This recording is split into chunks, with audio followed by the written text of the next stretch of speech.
నమస్తే news TV 99 కి స్వాగతం. ముందుగా ముఖ్యాంశాలు.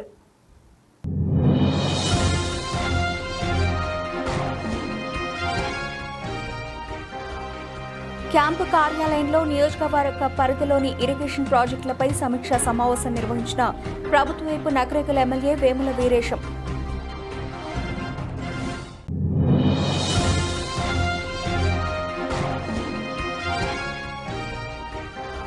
పెట్రోల్ బంక్ సమీపాన జాతీయ రహదారి 44 పైన ఘోర రోడ్డు ప్రమాదం.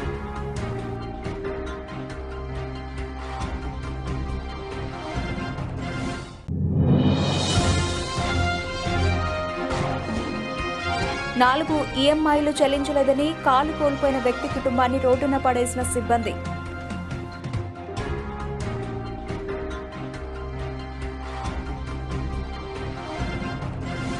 సిద్దిపేట పట్టణంలోని ఐఎంఏ హాల్లో సిద్దిపేట జిల్లా తైక్వాండో అసోసియేషన్ వారు నిర్వహించిన taekwondo colour belt promotion test నిర్వహించారు. ఈ కార్యక్రమానికి ముఖ్య అతిథులుగా తైక్వాండో జిల్లా అధ్యక్షులు వేలేటి రాధాకృష్ణ శర్మ, ఉపాధ్యక్షులు doctor Rammohan, rural CI Srinu, doctor Ayodhya Reddy పాల్గొని బెల్ట్ ప్రమోషన్ టెస్ట్ లో ఉత్తమ ప్రతిభ కనబరిచిన విద్యార్థులకు కలర్ బెల్ట్స్, మెమెంటోస్, ధృవీకరణ పత్రాలు అందజేశారు. తైక్వాండో నేర్చుకోవడం ద్వారా స్పోర్ట్స్ కోటాలో ఉద్యోగ విద్య అవకాశాలు ఉంటాయని, తైక్వాండోతో మంచి భవిష్యత్తు ఉంటుందని అన్నారు. బెల్ట్ ఎగ్జామ్ ఆర్గనైజర్ సిద్దిపేట జిల్లా తైక్వాండో కార్యదర్శి రాసకొండ శ్రీనివాస్ తెలిపారు. కార్యక్రమంలో 70 మంది విద్యార్థులు, తల్లిదండ్రులు, సీనియర్ తైక్వాండో క్రీడాకారులు శివ, పర్మాన్, వరుణ్ రాజ్, శ్రీవేద, విఘ్నశ్రీ, సుధాంస్, నిశాంత్ పాల్గొన్నారు.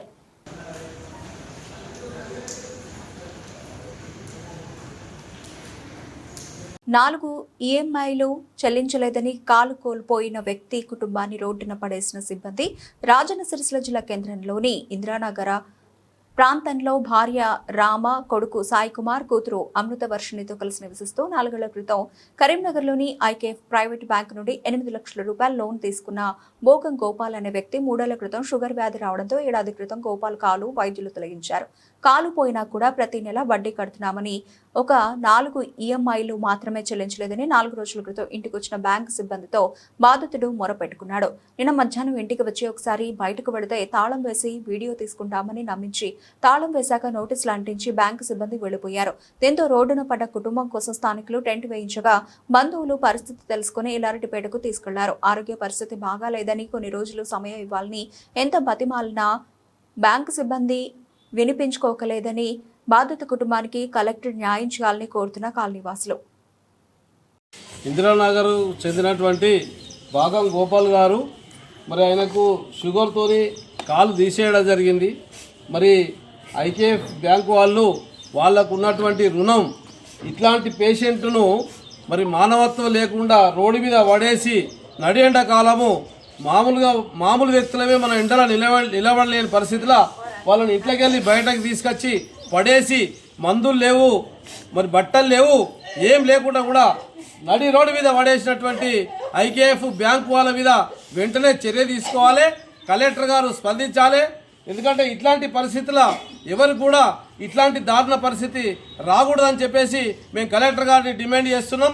కలెక్టర్ గారు వెంటనే స్పందించి ఈ యొక్క అభాగ్యునికి వెంటనే సహాయం చేసి, ఎందుకంటే బ్యాంకు వాళ్ళు కూడా 60,000 రూపాయలు ఇన్సూరెన్స్ కింద కట్ చేసుకున్నట్టు తెలిసింది. ఆ ఇన్సూరెన్స్ కూడా ₹1 రాలేదు. మరి ఎండాకాలం నడేండలో ఇట్లా పడేసిపోవడం అనేటువంటి రాక్షస చర్యగా మేము భావిస్తూ ఉన్నాం. కాబట్టి వెంటనే బాగయ్య గారిని ఆదుకోవాలని, గోపాల్ గారిని ఆదుకోవాలని చెప్పేసి మేము మా వాడగట్టు పెద్ద మనుషులుగా మేము డిమాండ్ చేస్తున్నాం. 4 సంవత్సరాలు ఐకేఎఫ్ గోపాల్ 3 సంవత్సరాల క్రితం కాలు ఇరిగిపోయింది. ఇన్స్పెక్షన్తో పోయింది. నేను ఐకేఎఫ్ లోన్ 9 లక్షల లోన్ తీసుకున్నా. అప్పుడు ఇన్సూరెన్స్ అన్నారు, కట్ చేసాను, చేయలేదు. కరెక్ట్ రెగ్యులర్గానే పేమెంట్ కట్టుకుంటూ వచ్చిన 4 సంవత్సరాల నుంచి. ఈ మధ్య కొంచెం 4 నెలల నుంచి కొంచెం ప్రాబ్లం అయింది. అందుగురించి అని ఈఎంఐ 4 ఆగిపోయినాయి. అవి కడతాం సారు అన్నా కానీ వాళ్ళు వినకుండా బయటకు దోసేసి రోడ్డు మీద పడేసిపోయారు. ఐకే ఫైనాన్స్ కరీంనగర్ వాళ్ళు చెప్పిన 10 రోజులలో కట్టేస్తా సార్ అన్నిట్లో అయినా ఏం లేదు. మా డాడీకి సంవత్సరం క్రితం యాక్సిడెంట్ అయింది. ఆయన కాలు మొత్తం పోయింది. ఇన్సూరెన్స్ కూడా 60,000 కట్ చేసారు. ఫస్ట్ 3 సంవత్సరాల తర్వాత వస్తుందన్నారు. ₹1 కూడా ఇంతవరకు అందలే. 60,000 కట్ చేసుకున్నారు వాళ్ళు. ఫస్ట్ ఇంతవరకు ₹1 కాలే. 40 సార్లు డాక్యుమెంట్ ఇచ్చొచ్చినాం, హైదరాబాద్ ఇచ్చొచ్చినాం, కరీంనగర్ ఇచ్చొచ్చినాం, ఇక్కడికి వచ్చి తీసుకుపోయారు. వాళ్ళ ఏజెంట్లు వచ్చి తీసుకుపోయారు. ఎవరు వచ్చినా మాకు ఇంతవరకు ₹1 కూడా అందలేదు. అవన్నీ కట్ చేసుకోరు సార్ అంటే 2 లక్షలు వస్తాయి, 3 లక్షలు వస్తాయి అన్నారు. ఇంతవరకు ₹1 కూడా అందలేదు. ఇప్పుడు ఇవాళ రోజు ఒక వారం రోజులు ఆగురన్నా ఆగకుండా నిర్భయంగా బయట తీసుకొచ్చి ఇంటి తాళాలు వేసి నా టాబ్లెట్లు అలానే ఉన్నాయి, నా ఇన్సులిన్ అలానే ఉంది, నా సూదులు అలానే ఉన్నాయి. నేను ఏం చేయాలి కింద నాకు ఇప్పుడు నేను డిశ్చార్జ్ అవుతుంది. నిన్ననే డిశ్చార్జ్ అయినా 15 రోజులు సివిల్ హాస్పిటల్లో ఉన్న వాళ్ళు నిలుచుకోమన్నారు. డబ్బు లేక 2-3 రోజుల తర్వాత పోతాం మేడం అని చెప్పి వచ్చిన నిన్న వచ్చిన వాళ్ళు ఇవాళ ఇప్పటికి ఖాళీ అని మెడలు బట్టి బయటకు గుట్టేసారు.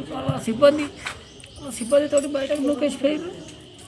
ఇప్పుడు నేను ఎక్కడ ఉండాలో ఏం కదా నాకు కొంచెం ఆదుకోండి, నన్ను కొంచెం ఆదుకోండి. ఎట్లా చేసి 15 రోజుల వరకు కట్టేస్తున్నారు. 15 రోజులు కడతాం సార్ అని చెప్పినా కానీ ఇల్లేదు. మీరు లెటర్ రాసి ఇచ్చేదాకా మీరు ఈయన వండూరి, రోడ్డు మీద వండూరి, మీరు ఏమైనా చేసుకోరంటే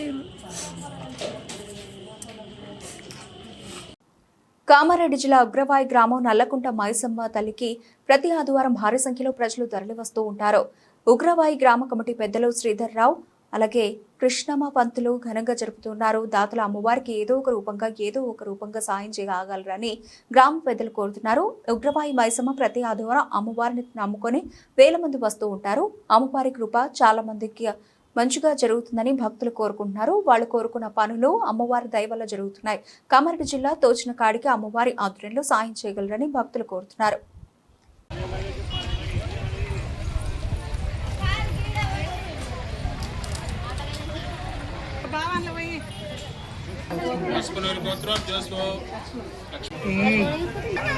आनंद नामदेस्य धर्मपट्टीयमेतस्य रजिता नामदेस्य ऋषिता नामदेस्य वर्षिका नामदेस्य शिवांश नामदेस्य मातृश्री भाग्यलक्ष्मी नामदेस्य सह कुटुंबानां మహబూబ్ నగర్ జిల్లా అడ్డాకుల మండల శివారు హెచ్పీ పెట్రోల్ బంక్ సమీపాన జాతీయ రహదారి 44 పైన ఘోర రోడ్డు ప్రమాదం జరిగింది. ఆగి ఉన్న లారీని వెనక నుంచి కారు ఢీకొట్టింది. కారులో ప్రయాణిస్తున్న తల్లి కుమారుడు అక్కడికక్కడే మృతి చెందగా భర్తకు తీవ్ర గాయాలైన సంఘటన చోటు చేసుకుంది. ప్రమాద ఘటనపై ఎస్ఐ శ్రీనివాసులు తెలిపిన వివరాల ప్రకారం వనపర్తి జిల్లా పెబ్బేరు మండలం కంచిరావుపల్లికి చెందిన ప్రకాష్ రెడ్డి తన కుటుంబ సభ్యులతో కలిసి కారులో దైవదర్శన నిమిత్తం యాదగిరిగుట్టకు నేడు ఉదయం బయలుదేరినట్టు తెలిపారు. అడ్డాకుల శివార్లోని హెచ్పీ పెట్రోల్ బంక్ సమీపాన జాతీయ రహదారిపై యూపీ రాష్ట్రానికి చెందిన అరటిపండ్ల లోడుతో ఆగి ఉన్న లారీని వెనక నుంచి ఢీకొట్టడంతో ప్రమాదం జరిగిందన్నారు. కారులో ప్రయాణిస్తున్న నందినితో పాటు 4 నెలల కుమారుడు కన్నయ్య అక్కడికక్కడ మృతి చెందగా గాయపడిన భర్త ప్రకాష్ రెడ్డిని వనపర్తి ప్రభుత్వ ఆసుపత్రికి తరలించినట్టు తెలిపారు. సమాచారం అందుకున్న పోలీసులు ఘటనా స్థలానికి చేరుకుని కేసు నమోదు చేసి దర్యాప్తు చేపట్టారు. ఈ రోజు ఉదయం తెల్లవారుజామున 6 గంటల సమయంలో NH44 స్నేహ దగ్గర ఉన్నటువంటి పెట్రోల్ బంక్ ముందు ఒక లారీ రోడ్డు పక్కన కంప్లీట్ రోడ్ దిగేసి అరటిపండ్ల లోడ్తో ఉన్నటువంటి లారీ ఆగి ఉన్నది. అతను కలెక్టర్ కోసమని ఆపినని చెప్తుంటారు. ఎవరు రోడ్ కింద ఉన్నది. ఈ యొక్క కార్ అనేది కంచిరావుపల్లి గ్రామానికి చెందినటువంటి పుల్లూరు ప్రకాష్ రెడ్డి, అతని భార్య మరియు 4 నెలల బాబుతోటి అతను మనకు తెలిసిన సమాచారం ప్రకారం అతను యాదగిరిగుట్ట పోవడానికి బయలుదేరిండు. సో బయలుదేరి ఇక్కడికి వచ్చేసరికి ఆ రోడ్డు పక్కకు ఆగి ఉన్నటువంటి లారీని అతివేగంగా ఢీకొట్టడంతో అతని యొక్క భార్య పేరు నందిని, అలా అదే విధంగా వాళ్ళ యొక్క 4 నెలల బాబు అక్కడికక్కడే స్పాట్ లో చనిపోవడం జరిగింది. అతనికి ప్రకాష్ రెడ్డికి గాయాలైనాయి. అతన్ని పంచాయతీరాజ్ శాఖ అధికారులు కాంట్రాక్టర్తో కుమ్మక్కై కామేపల్లి మండలం రుక్కితండ గ్రామ పంచాయతీ భవన నిర్మాణ బేస్మెంట్ స్థాయిలో ఉన్నప్పటికీ బిల్లులు మంజూరు చేయడం జరిగిందని, గ్రామ పంచాయతీ కార్యాలయ భవన నిర్మాణాన్ని పూర్తి చేయాలని నిర్లక్ష్యం వహించిన కాంట్రాక్టర్పై అధికారులపై చర్యలు తీసుకోవాలని రుక్కితండ గ్రామ ప్రజలు శనివారం కామేపల్లి ఎండీఓ కార్యాలయం ఎదుట ఆందోళనకు దిగారు. ఈ కార్యక్రమంలో ఉప సర్పంచ్ పరమిశెట్టి సాంబయ్య, గుగులోత్ కిషన్, కురసం రామ్మూర్తి, బానోత్ అశోక్, చాటోత్ సాయికుమార్, ఉబ్బని బాబు, బానోత్ నాన్య నాయక, లకావత్ రాములు, కురసం రవి, ముత్తబోయిన సత్యనారాయణ, చిన్నబోయిన కృష్ణ, చిన్నబోయిన కుమార్, ఎజ్ సతీష్, బొమ్మకాని సుఖేందర్, కోట రాజా, గుంట్ల వెంకటేష్, కొంకట్ల భద్రయ్య, గుగులోత్ రవి, మేకల మల్లికార్జునరావు తదితరులు పాల్గొన్నారు. కాయిదాలు ఏం లేవు, ఊళ్ళో ఆఫీసులో ఉన్న కాయిదాలే పట్టుకొచ్చింది. అతను ఏదో ఆ సంశయం ఏది ఏం జరిగింది అనేది క్లుప్తంగా చెప్తే అప్పుడు జరిగింది ఏం జరిగింది అని ఇప్పుడు కథ రెండు ఆగాలి. నేను అందరిని ఇంత ఒక రాజేష్ ఇంత సర్పంచ్ ఇంత మీరు కూడా రావాలి, రామూర్తి రావాలి. అవసరం అనుకుంటే ఇప్పుడున్న ఈ గారా డి గారా ఇప్పుడు ఎస్సీ గారు అడిగా నేను ఫోన్లో మాట్లాడదాం, ఏం సార్ ఏం చేద్దాం, ఏం కదా ఇది జరిగింది పరిస్థితి నేను మాట్లాడుతుంది. కానీ ఎన్ని గంటలకు వస్తారో రాని నేను టైం తీసుకొని అందరిని రమ్మని చెప్తాను. అవసరం అనుకుంటే మన డి గారు వస్తారు. అది గ్రీవెన్స్ అయిపోయాక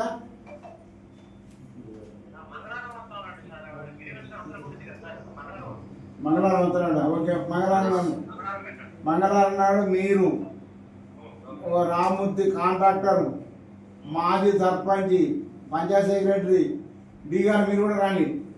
తర్వాత అవసరం అనుకుంటే ఈ గారిని ఎస్సీ గారితో కూడా మాట్లాడదాం. సార్ పరిస్థితి ఇట్లా జరిగింది, ఏం చేద్దాం, ఏంటంటే మీకు మన కొద్దిగా తిరిగితే చెప్పండి అడుగుదాం. ఏమన్నా ఇలా చెప్తారు కదా. మంగళవారం నాడు 12 గంటలకు రావాలి బాబు, నేను చెప్తాను. Thank you. భద్రాద్రి కొత్తగూడెం జిల్లా మణుగూరు మండలం ప్రభుత్వ డిగ్రీ కళాశాల నందు హిందూ సమ్మేళన కార్యక్రమం అత్యంత వైభవంగా ఆనందదాయకంగా ర్యాలీ కొనసాగింది. సభా ప్రాంగణంలో జై శ్రీ శివాజీ మహారాజ్ అంటూ జై శ్రీరామ్ అంటూ నినాదాలతో శివాజీ ప్రాంగణం మార్మోగింది. ఛత్రపతి శివాజీ ప్రాంగణం జనసందోహంతో కిక్కిరిసిపోయింది. హిందూ బంధువులతో హిందూ సమాజాన్ని ఒకే తాటిపైకి నడిపించడానికి ఇటువంటి సభలు దోహదపడతాయని ప్రజలు అనుకుంటున్నారు. 3000 నుంచి పైగా చాలా మంది కోయలు, చెంచులు, గిరిజనులు అప్పటిదాకా హిందుత్వం పట్ల కొన్ని విషయాలు తెలియనటువంటి వాళ్ళు పరిగెత్తుకుంటూ వచ్చారమ్మా. మొత్తం ఈ రోజున ఈ ఏప్రిల్ మాసంలో మే 3 వరకు మొత్తం దేశమంతా కోట్లాది మందిలో ఏకమవుతున్నటువంటి హిందూ సమ్మేళన కథ ఇది. సంగ్రహం ఇదమ్మా, చప్పట్టు కొట్టండి. ఇవాళ రాష్ట్రీయ స్వయంసేవ సంఘము రాబోయే రోజుల్లో కనిపిస్తుంది. ఇది 2026 అమ్మా, 2026. మీరు గుర్తుపెట్టుకుని చదువుకున్నటువంటి విద్యావంతులు ఉన్నారు మీరంతా. 1947లో దేశానికి స్వాతంత్రం వచ్చినప్పుడు నా ఖజానాలో డబ్బులు లేవమ్మా, డబ్బులు లేవు, అప్పు పత్రాలు ఉన్నాయి దేశంలో. 47లో నా దేశంలో వరి పండట్లేదు, గోధుమలు పండట్లేదు. 480 నెంబర్ గోధుమలు అమెరికా వడిస్తే బిచ్చమెత్తుకుని తిన్నాం ఈ ప్రాంతంలో. ఈ దేశంలో రోగాలు వస్తాయి, కలరా వస్తాయి, మశూచి వేస్తాయి, రకరకాల రోగాలు వస్తే ఇప్పుడు మందులు లేవు దేశంలో. ఫ్రాన్స్ నుంచి, జర్మనీ నుంచి అడుక్కుంటున్నాం దేశంలో. ఏ పాప లేపుతా నువ్వు ఏడుస్తావు, నేను ఏడుస్తున్నాను. ప్రపంచ ఈ యొక్క హిందూ సమ్మేళనంలో మనం పాల్గొన్నందుకు మన తరపున కొన్ని విషయాలైనా ఉన్నవారితో పంచుకోవాలనేటువంటి ఉద్దేశంతో ఆర్ఎస్ఎస్ అంటే హైందవ ధర్మాన్ని కాపాడుతున్నటువంటి ఏకైక సంస్థ. తర్వాత ఏ సంస్థ పేరు చెప్పినా ఫస్ట్ మాత్రం ఆర్ఎస్ఎస్ పేరు వినబడుతుంది. హైందవ ధర్మాన్ని కాపాడుతున్నటువంటి సంస్థల్లో మొదటి పేరు ఆర్ఎస్ఎస్ ఉంటుంది. ఆర్ఎస్ఎస్ అంటే ఒక స్వామీజీ ఒక గొప్ప నిర్వచనం ఇచ్చారు. ఎస్ అంటే శివ, ఎస్ అంటే శక్తి, ఆర్ అంటే రామ, శివశక్తులు కలిగినటువంటి రామ సైన్యం ఆర్ఎస్ఎస్. అటువంటి ఆర్ఎస్ఎస్ అనేటటువంటి సంస్థ 100 సంవత్సరాలు పూర్తి చేసుకున్నందుకు ఈ యొక్క హిందూ సమ్మేళన కార్యక్రమాలు జరుగుతున్నాయి. మనకి సమ్మేళనం ఐక్యత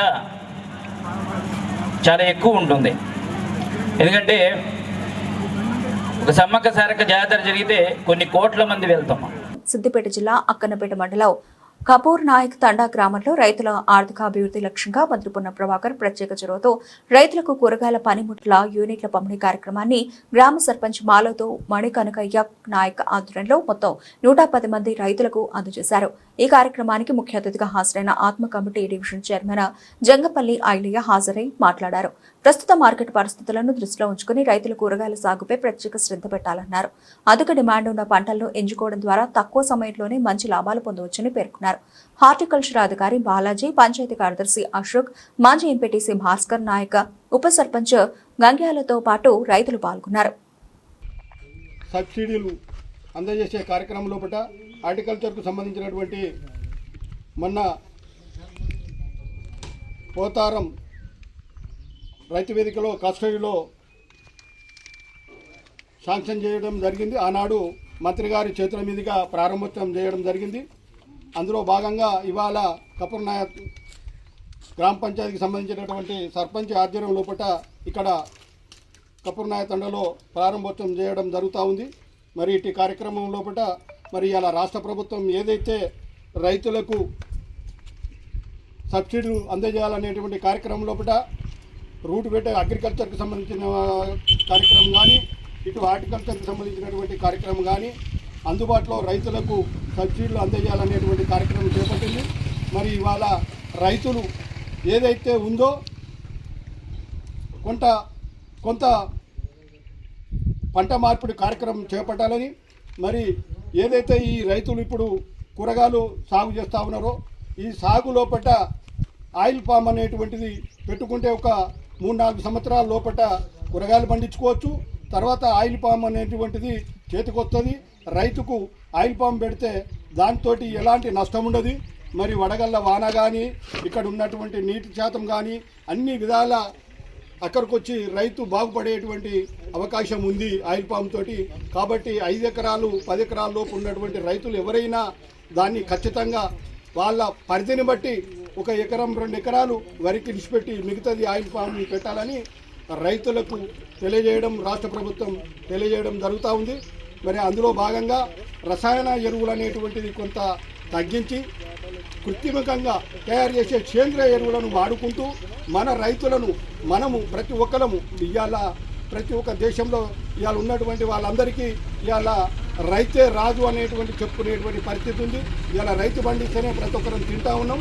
మరి ఆ దినుసు లోపల మన కుటుంబం బాగుపడాలనంటే కొంత సేంద్రియ ఎరువులను రసాయన ఎరువులను తగ్గించుకుంటూ ఇటు సేంద్రియ ఎరువులను కృత్రిమంగా తయారు చేసుకుంటూ ఇంటి మందం పంటలు పండించుకొని మన ఆరోగ్యాన్ని కాపాడుకోవాలని, మరి ఒకటి వర్షాకాలంలో వరి పెట్టి మరి మిగతా యాసింగి కానీ ఎరగాలు కానీ పెట్టేటువంటి కాలం పరిధిలో మొక్కజొన్న కానీ వరి ఏది పప్పు దినుసులు కానీ పంట మార్పిడి చేసి మనం ఆరోగ్యవంతంగా ఉండాలని రైతులకు ఈ సందర్భంగా సూచనలు ఇస్తున్నాను.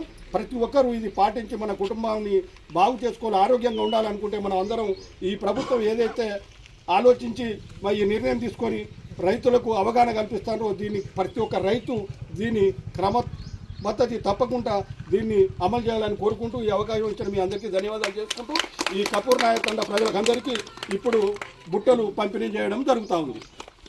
సిద్దిపేట జిల్లా హుస్నాబాద్ పట్టణంలో రోడ్డు భద్రతా వారోత్సవాల్లో భాగంగా ట్రాఫిక్ నిబంధనలు పాటిస్తూ హెల్మెట్ ధరించి సీట్ బెల్ట్ ధరించి వాహనాలు నడుపుతున్న పలువురికి Husnabad SI Pakala Laxmareddy, traffic SI Venkateswarlu పుష్పగుచ్చ అందజేసి చాక్లెట్లను బహుమతిగా అందించారు. అలాగే నియమాలు పాటించని వారికి పూలదండతో సత్కారం చేశారు. ఈ సందర్భంగా వారు మాట్లాడుతూ రోడ్డు ప్రమాదాల నివారణకు ప్రతి ఒక్కరూ హెల్మెట్ ధరించాలన్నారు.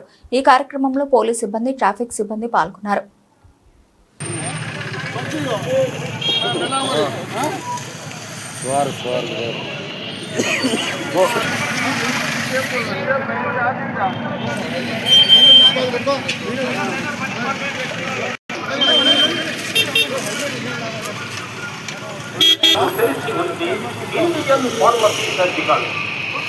పట్టణంలో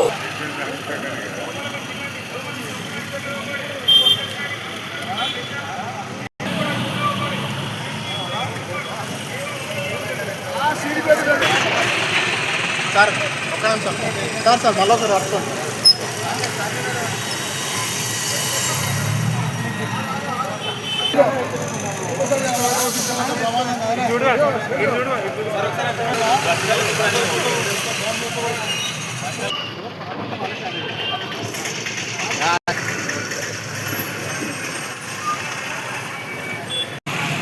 ట్రాఫిక్ ఎస్ఐ గారు కనబడుతుందా ఇప్పుడు? ఓకే.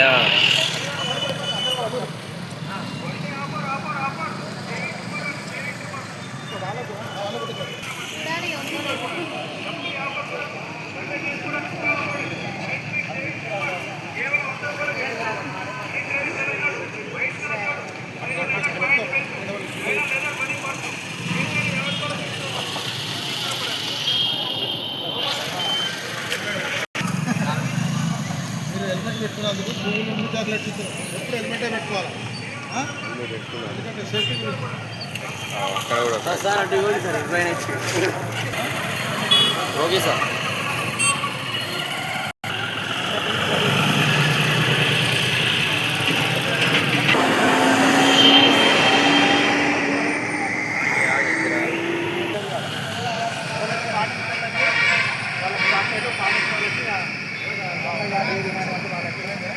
ఒక్కరు కూడా హెల్మెట్ వేసుకోవడం వల్ల చాలా ఇష్యూ అయ్యి 90% కొద్దిగా ట్రాఫిక్ ఎస్ఐ సాబ్ కనబడద్దా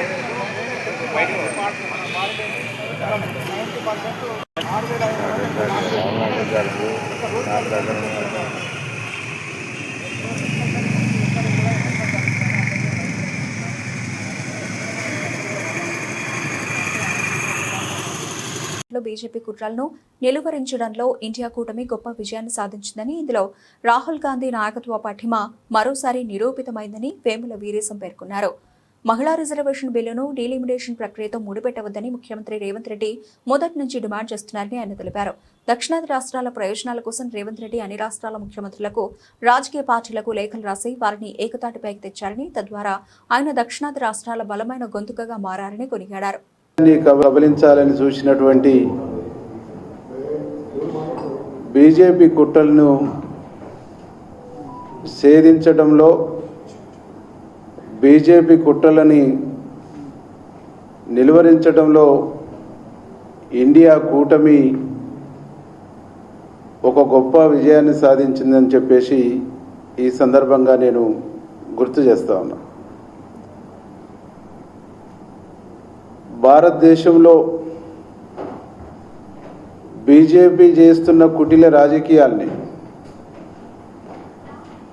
ఇండియా కూటమిలో ఉన్నటువంటి రాజకీయ పార్టీలన్నిటి ఏకతాటిపైకి తీసుకొచ్చి బీజేపీ కుట్రల్ని ఓడించడంలో రాహుల్ గాంధీ తన నాయకత్వ ప్రతిమను మరొకసారి చాటి చెప్పిండని చెప్పేసి ఈ సందర్భంగా నేను గుర్తు చేస్తా ఉన్నా.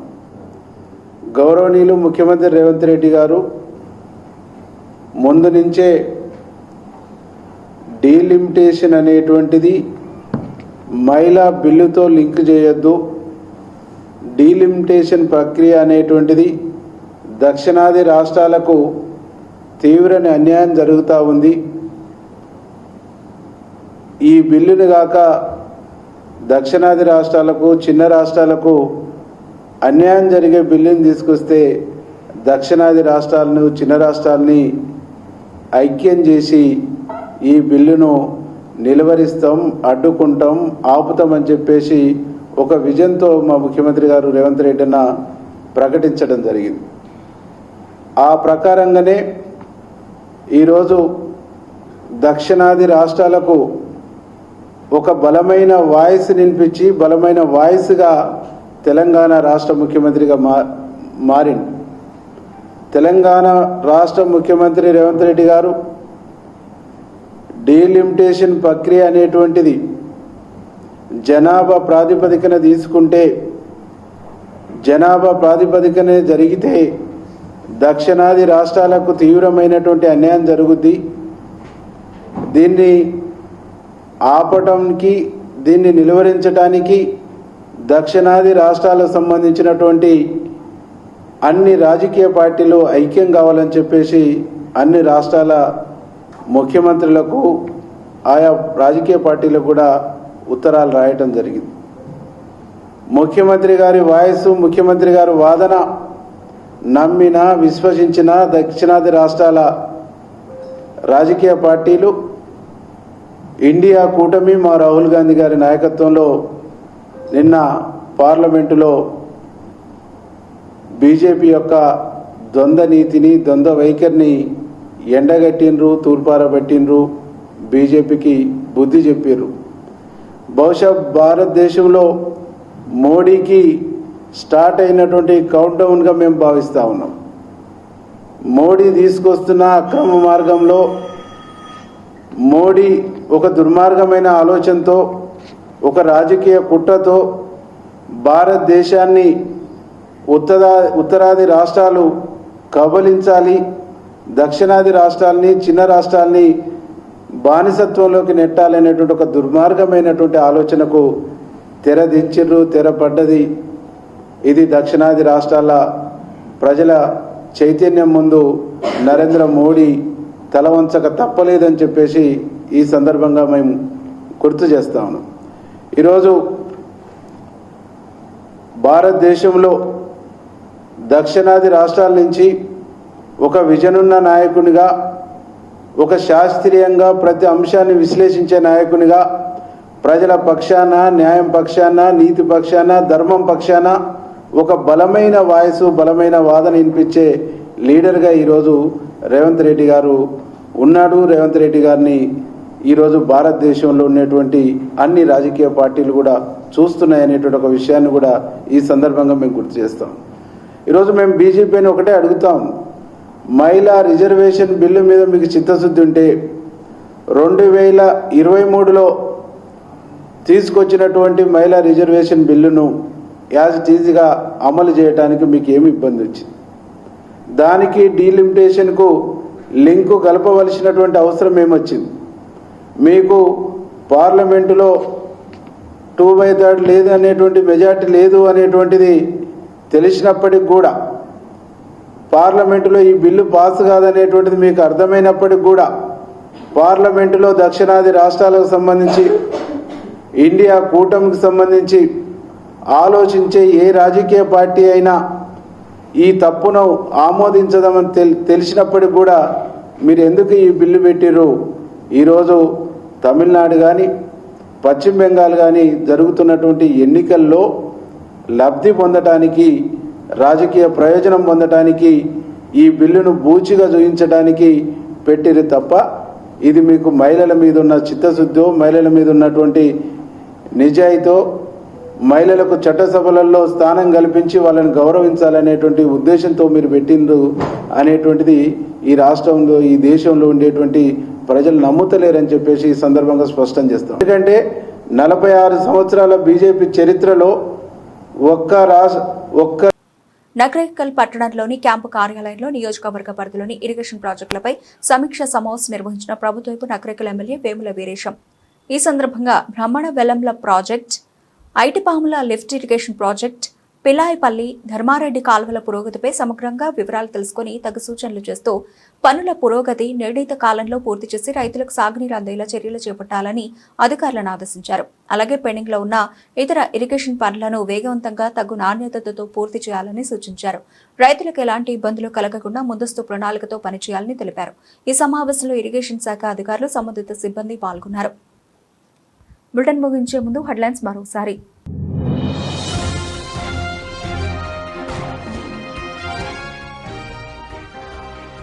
క్యాంపు కార్యాలయంలో నియోజకవర్గ పరిధిలోని ఇరిగేషన్ ప్రాజెక్టులపై సమీక్షా సమావేశం నిర్వహించిన ప్రభుత్వవైపు నకరేకల్ ఎమ్మెల్యే వేముల వీరేశం.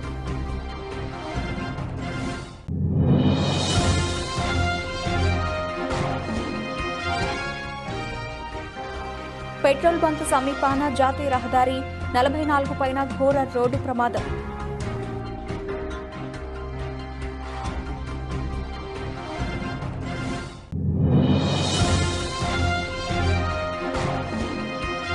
నాలుగు ఈఎంఐలు చెల్లించలేదని కాలు కోల్పోయిన వ్యక్తి కుటుంబాన్ని రోడ్డున పడేసిన సిబ్బంది.